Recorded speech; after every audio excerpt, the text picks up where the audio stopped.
Welcome back. I hope you guys missed me because I missed you. I see all the comments you guys leave, and I love waking up to do all my little commenting back to you guys. It is the greatest thing, waking up to seeing the nice comments you guys write. Love reading that. Great way to start my day. So, hope you guys missed me. It's really been a little while, longer than anticipated, but I was trying to give myself a little bit of time to be able to drive the car because I really haven't driven it that much, and now that the color was changed and it was nice and I was proud to show it off to everyone, been taking it to some meets and haven't worked on it in a little while. But today, while it is beautifully raining out and it's at night obviously after work, no time to drive it then, but we're going to be doing some electrical work today. Do you guys like electrical stuff? Because I don't. Anything you can't see that has to be dangerous, not a fan of.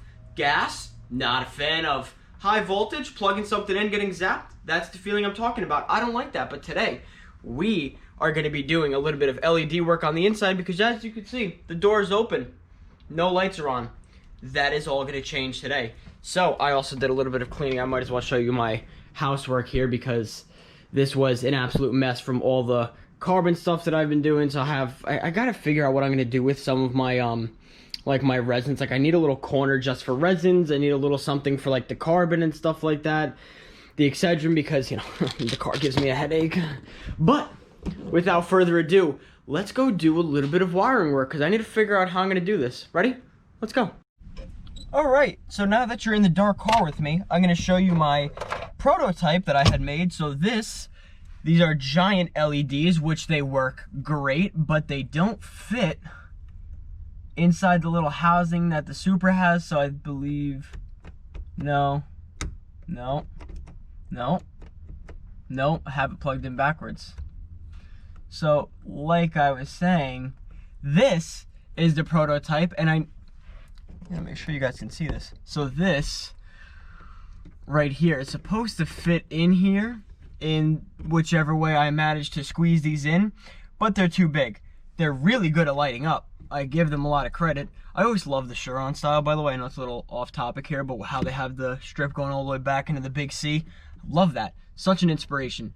But I've decided that I will not be doing that because of many reasons. So what I need to do is take these giant LEDs and make them small. So we need to cut these over here, splice these, and figure out how many of these mini ones we can put in here before it is bursting at the seams. So, time to figure that one out.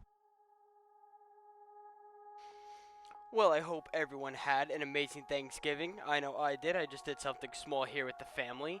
Now for the lights. So they use an 18 gauge wiring for the LEDs. Now there's a resistor that you're going to see that's up there that I do have to take out because it's cutting down the volts for the LEDs. They run off 12 volts in this. They don't need a resistor to chop that in half. So what you're going to see me doing is just going back and forth looking at the original harness that the previous owner used. Not harness, the original plug that he used to make his little design work for those blue LEDs that he had so graciously put in. So you're going to see me going, just checking off that, and just trying to figure out which way I can snake the LEDs in, that they're going to fit properly, give a nice equal amount of light, even though there also is a little, like a foggy piece of plexi or clear plastic that they use to kind of spread out the light in the original design of the car. So you're going to see me going back just to see which way it'll fit them in there the best. Now, another design that I thought of while I was doing that is when the doors open, you're going to see your main lights come on, which is the one that I'm working on now.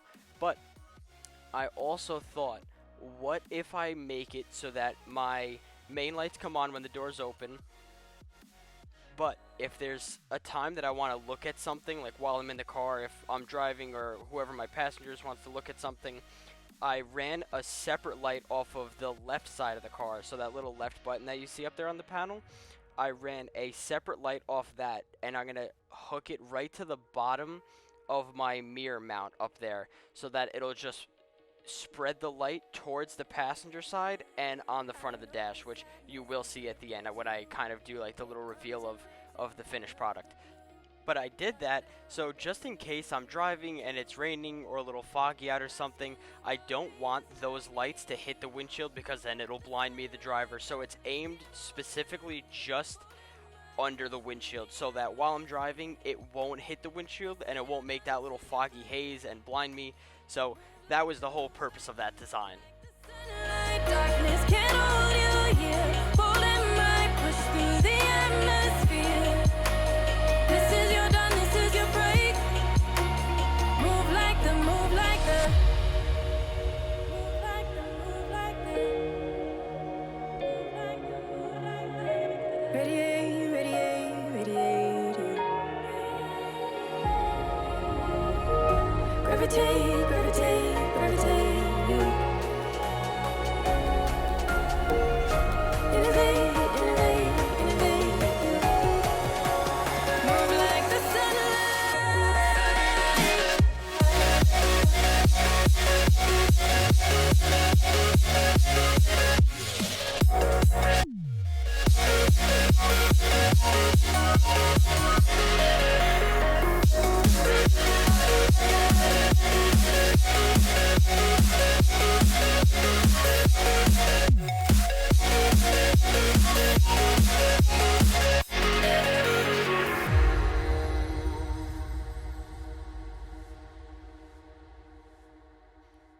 That is the completion now of my main lights when the door opens. Now I went to grab a little extra wire. This is an 18 gauge wire.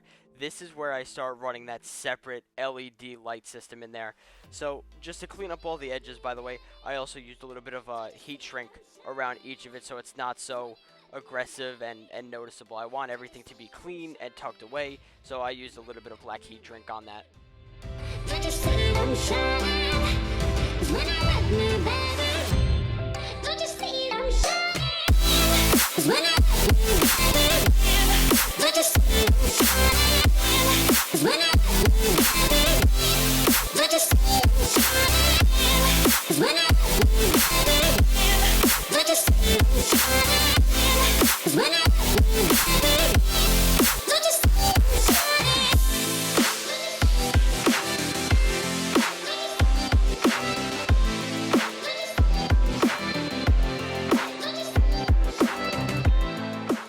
The longest part was trying to snake that whole piece of heat shrink down the entire wire, and it was right about here I realized I had accidentally wired my harness backwards. So I'm now redoing that little portion of it and then going back in to test it, and yes, you guessed it, after fixing my little mistake, it did work perfect.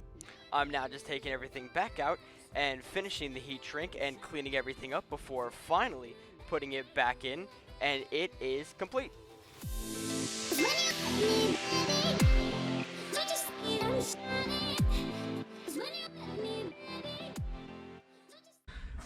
Alright, so that was about an hour's worth of time. It was put to good use. I can't wait to show you the results because I also can't wait to see them myself. With proper lighting, this is how it's going to look now when I get in the car at night, because usually it's dark. Alexa, turn off the garage light. Now,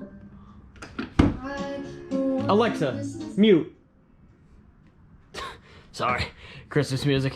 You know, it's the season. But this is now how we look. That looks so good. So good after not having lights for all that time, pretty much since I owned the car, because the previous owner decided that blue lights fit the interior the best, which, well, little did he know that the blue theme was going to go. Third camera battery dying.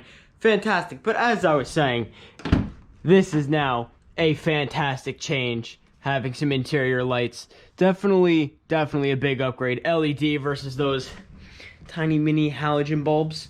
Now, onto another big update, because a lot of people were asking me about this, and I did promise in one of my last videos that I was going to update it for everyone who is curious on the mold. Let me slide this thing out. So, you know what? As I'm getting fiberglass all in my hand, I'm just going to do myself a teeny bit of a favor and set up a horse, so that I'm not fiberglassing my hand while trying to show it. So,